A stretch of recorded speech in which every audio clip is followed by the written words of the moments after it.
పెద్దాడా ఇల్లు అమ్మేయటానికే తీర్మానించుకున్నావా? అమ్మకి తప్పేటట్లేదు నానమ్మ. మనకున్న అప్పులకి ఇల్లు కాదు కదా, ఈ వీధి మొత్తం అమ్మినా ఏమీ తీరవు. నువ్వు నోరు మీరా ఆడి మాటలకేం గాని మీ తాతయ్య రెక్కలు బొక్కలు చేసుకుని ఈ ఇల్లు కట్టించాడురా. నా బొందులో ప్రాణం ఉండగా అమ్మ నేను నన్ను చంపుకు తిన్నంత ఒట్టే. ఈ మాత్రం దానికి అంత పెద్ద పెద్ద మాటలు ఎందుకు లేనమ్మా? అమ్మలే ఆ తిప్పలేవో నేనే పడతాను. అన్నయ్య, అసలు ఈ గొడవేమి లేకుండా నేనే చదువు మానిస్తే? అయ్యి బాబోయ్, భలేవాడివే, చదువు మానేస్తానంటావేంటి? నువ్వేదో కలెక్టర్ అవుతావు, ఇంటెల్ పాదిని ఉద్ధరిస్తావు అని మేమంతా నీ మీద ఆశ పెట్టుకుంటే తప్పురా అన్నయ్య, ఆ పని చేయకు. అవును, ఇప్పుడు నీ అయ్యే చదువుకి ఎంత ఖర్చు అవుద్ది? ఢిల్లీ దాకా వెళ్ళాలంటే 500 ఖర్చు అవుతుంది. ఆ పైన ఎగ్జామ్ ఫీజు, ట్యూషన్ ఫీజు, పాత బాకీలో కలిసి కనీసం 25,000 అవుతుంది. 25,000? మా బాబే అంతేనా?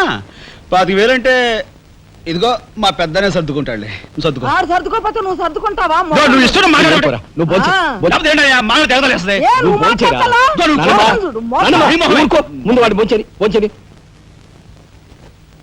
రే రాఘవ, ఏ పరిస్థితుల్లో నీ చదువు ఆగిపోవడానికి వీలేదురా.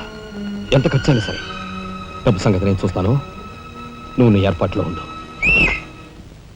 అదిగో వచ్చారు నీ గాడిద గ్యాంగ్. పూసే గాడిద వచ్చి మేసే గాడిదని చెడగొట్టిందంట. మెయిటి అయిందిగా, ఇక లేచెండు.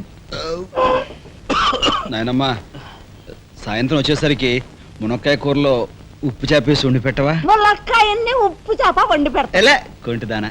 మీ తాత ఇట్టగా ఏడ్పిస్తూ తినేవాడు రా. ఈడు అన్ని ఆయన పోలికలే.